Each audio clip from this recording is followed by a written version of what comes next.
శ్రీరామ్.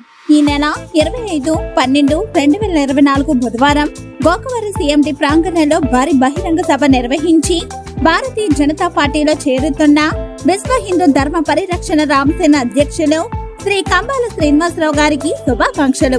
మీ రామసేన సభ్యులు. రాజకీయ రంగ ప్రవేశం చేసిన కంబాల శ్రీనివాసరావు తూర్పు గోదావరి జిల్లా గోకవరం విశ్వ హిందూ ధర్మ పరిరక్షణ రామసేన అధ్యక్షులు కంబాల శ్రీనివాసరావు భారతీయ జనతా పార్టీ రాష్ట్ర అధ్యక్షురాలు దగ్గుబాటి పురంధేశ్వరి ఆధ్వర్యంలో బీజేపీ పార్టీలోకి చేరి రాజకీయ రంగ ప్రవేశం చేశారు.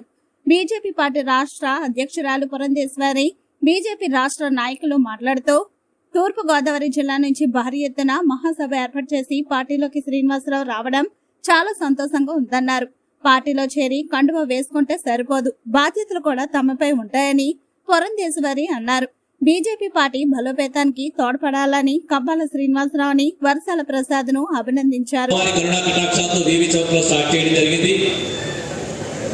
ఈ ప్రాంతం మీకు అందరికీ తెలిసిందే, మీడియా వాళ్ళు ఉన్నారు కాబట్టి మళ్ళీ ఒకసారి చెప్తున్నాను. ఈ ప్రాంతం ఆంధ్రప్రదేశ్ లో తూర్పు గోదావరి జిల్లా రాజమండ్రి దగ్గరికి 33 కిలోమీటర్ల దూరంలో ఉంది గోకవరం. నేను ఇక్కడే పుట్టి పెరిగాను. హైదరాబాద్ లో ఉద్యోగరీత్యా ప్రముఖ పారిశ్రామిక కంపెనీలో ఫార్మా ఇండస్ట్రీలో సీనియర్ జనరల్ మేనేజర్ గా పనిచేస్తూ నేను వాలంటీర్ రిటైర్మెంట్ తీసుకున్నాను. 2 కుమార్తెలు, వారిద్దరూ అమెరికాలో స్థిరపడారు. భారతదేశంలో జరుగుతున్న రాజకీయ పరిస్థితులు, భారతదేశంలో అన్ని మతాల వాళ్ళు, కులాల వాళ్ళు అన్నదమ్ములా బ్రతుకుతుంటే కొంతమంది విదేశస్తులు మన భారతదేశం యొక్క ఔన్నత్యాన్ని, విశిష్టతని, గొప్పతనాన్ని పాడు చేయడానికి ఎన్నో సంఘ విద్రోహ శక్తులు చేస్తూ మన మధ్య చిచ్చు పెట్టి మతం అంటే జీవన విధానం. చాలా మందికి చాలా ఛానల్స్ లో టీవీలో కూడా చెప్తుంటారు మతం అంటే జీవన విధానం. కానీ అంటే మనం ఎలా బ్రతుకుతున్నాం, మన కట్టు బొట్టు నడవడిక, మన సాంప్రదాయాలు, దీన్ని మతం అంటారు. కానీ కొంతమంది మన భారతీయ సహోదరుని కొంతమంది ఎవరో డబ్బు కాసిపడిన వాళ్ళను ఇంకోళ్ళను చూసి మతాన్నే దేవుడిగా మార్చి దానితోటి అడ్వాంటేజ్ తీసుకుంటూ మన మధ్య చిచ్చు రేపి బయట వాళ్ళు విద్రోహ శక్తులు మన కోసం అలా చేస్తున్నారని సత్యాన్ని గ్రహించలేక భావన ఉండాలి అనేటువంటి ఆలోచనతోటి గ్రామ సడక్ యోజన వంటి బృహత్తరమైనటువంటి కార్యక్రమాన్ని ప్రవేశపెడుతూ కేవలం గ్రామీణాభివృద్ధి మాత్రమే కాకుండా రైతుల్ని కూడా అభివృద్ధి పదంలో నడిపించే దిశగా వారు ఈ కార్యక్రమాన్ని చేపట్టించారు.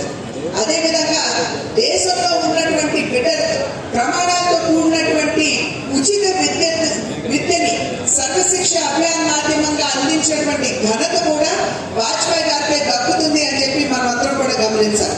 అదేవిధంగా టెలికమ్యూనికేషన్స్ ఇవాళ మనం చాలా గొప్పగా చెప్పుకుంటున్నాం. డిజిటల్ ఇండియా గురించి మనం మాట్లాడుకుంటున్నాం. అనేక సందర్భాల్లో విదేశాల నుండి వచ్చినటువంటి వారు కూడా మన దేశంలో ఉన్నటువంటి పేటెంట్ కావచ్చు, రుపే కావచ్చు, వాటన్నిటినీ కూడా ఆదర్శంగా తీసుకుని వెళ్తున్నటువంటి సందర్భంలో మనం గుర్తించాల్సినటువంటి విషయం ఈ డిజిటల్ లేదా ఈ టెలికమ్యూనికేషన్ ఎంత అభివృద్ధి చెందడానికి ఆనాడు పునాది వేసినటువంటి వారు అటల్ బిహారీ వాజ్పేయి గారు అని చెప్పి మనం అందరూ కూడా గమనించాలి.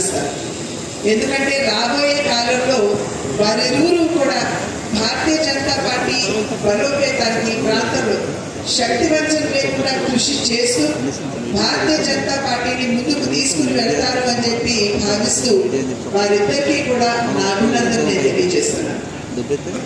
ఇందాక మాట్లాడుతున్నటువంటి సందర్భంలో సోదరు సోమవీర్రాజు గారు అటల్ బిహారీ వాజ్పేయి గారి గురించి సవివరంగా మనందరికీ కూడా తెలియజేయడం జరిగింది. నిజం చెప్పాలంటే అటల్ బిహారీ వాజ్పేయి గారు రాజకీయవేత్త కాదు, ఆయన రాజనీతిజ్ఞుడు అనేటువంటి విషయం మనమందరం కూడా గమనించవలసినటువంటి అవసరం ఉన్నది అని చెప్పి నేను భావిస్తాను. ఎందుకంటే వారు ఇందాక చెప్పారు ఏ విధంగా అంచెలంచెలుగా వారు పైకి వచ్చారో పెద్దలందరూ కూడా చెప్పడం జరిగింది.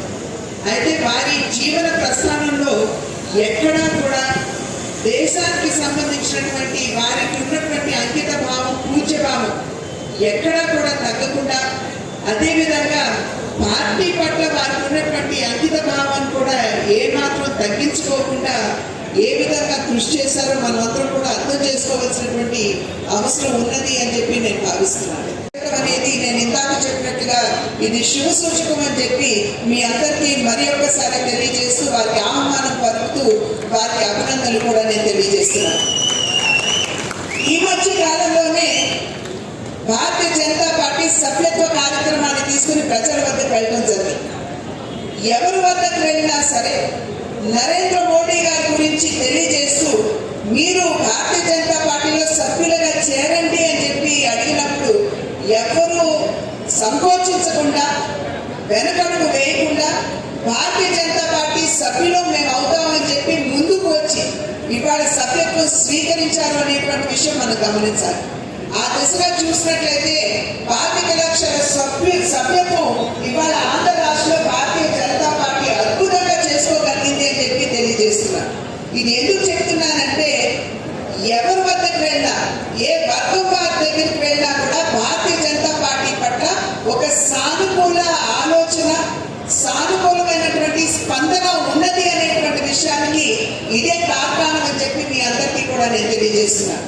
ఇవాళ దేశంలో దగ్గర 1700 పార్టీలు ఉన్నాయి. రాజకీయ పరంగా చూసుకున్నట్లయితే పార్టీలు ఉన్నాయి. అయితే అన్ని పార్టీల కంటే కూడా భారతీయ జనతా పార్టీ భిన్నమైన పార్టీ అని చెప్పి మేము తెలియజేస్తాం.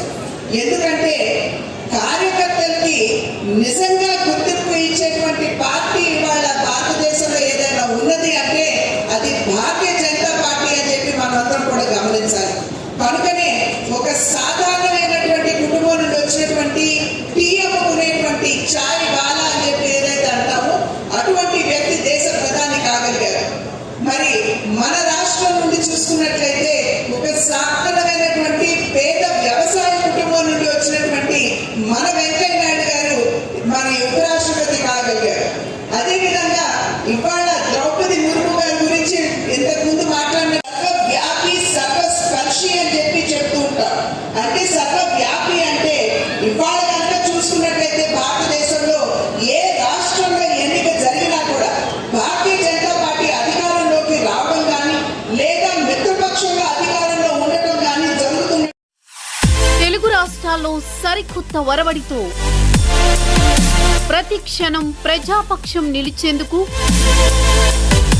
Minute to minute live updates తో పాలిటిక్స్ టు ఎంటర్టైన్మెంట్, ఎప్పటికప్పుడు తాజా వార్తలు, సరికొత్త విశ్లేషణతో మీ ముందుకు వస్తోంది APNTS తెలుగు న్యూస్ ఛానల్.